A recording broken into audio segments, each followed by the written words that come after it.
Le réchauffement climatique, l'impact économique et social de la pandémie, la résurgence des coups d'État en Afrique, le terrorisme, entre autres, sont les points qui ont marqué la prise de parole du président sénégalais Macky Sall mardi 19 septembre 2023 à la tribune des Nations Unies en marge de la 78e session de l'Assemblée générale. Alors que l'Afrique aurait besoin d'environ 100 milliards de dollars par an pour financer ses projets verts, le président sénégalais dénonce le recours aux dettes commerciales pour financer l'action climatique en Afrique.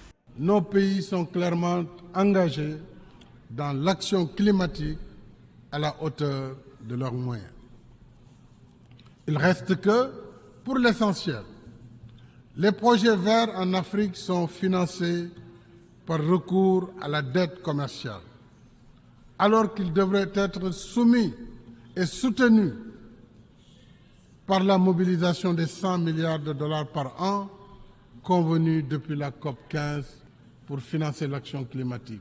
Tenant compte des besoins spécifiques en énergie des pays africains, plus de 600 millions d'Africains sont encore privés de l'électricité au moment où le déficit de financement dans le secteur de l'énergie sur le continent serait compris entre 99,9 milliards de dollars et 127,2 milliards de dollars par an sur la période 2020-2030. Pour son pays, le Sénégal, le président Macky Sall réitère l'engagement du pays pour une transition énergétique juste et équitable.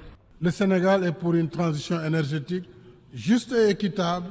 Faisons en sorte que les financements annoncés soient disponibles et accessibles selon des procédures et modalités simplifiées et transparentes. Cependant, le président sénégalais Macky Sall estime que le vrai combat, c'est la réforme des institutions de Bretton Woods et celle du Conseil de sécurité de l'ONU pour une meilleure représentativité du continent. Le président sénégalais a recommandé de réformer la gouvernance politique, économique et financière mondiale.